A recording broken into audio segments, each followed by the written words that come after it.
السلام علیکم ورحمۃ اللہ وبرکاتہ۔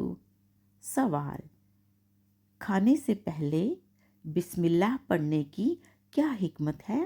تو آئیے جانتے ہیں۔ سب سے پہلے ہم یہ جانیں گے کہ جب ہم کھانے سے پہلے بسم اللہ نہیں پڑھتے تو کیا ہوتا ہے۔ تو آئیے جانتے ہیں۔ جب آپ کھانے سے پہلے بسم اللہ نہیں پڑھتے تو شیطان اس کھانے میں آپ کے ساتھ شامل ہو جاتا ہے اور اس کھانے میں سے تمام نیوٹرینٹس یعنی کھانے کی غذائیت شیطان لے لیتا ہے، اور آپ جو کھاتے ہیں اس میں غذائیت نہیں ہوتی بلکہ آپ جنک کھا رہے ہوتے ہیں۔ اور جب آپ بسم اللہ پڑھ کے کھانا کھاتے ہیں تو شیطان آپ کے ساتھ شامل نہیں ہوتا اور آپ کھانے کی غذائیت بھرپور طریقے سے اپنے جسم میں لے رہے ہوتے ہیں۔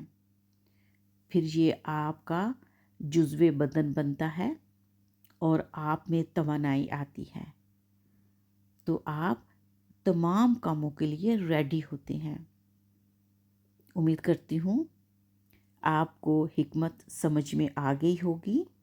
آپ خود بھی اور بچوں کو بھی ہمیشہ کھانے سے پہلے یہ ترغیب دیا کیجیے کہ بسم اللہ پڑھیں۔ شکراً۔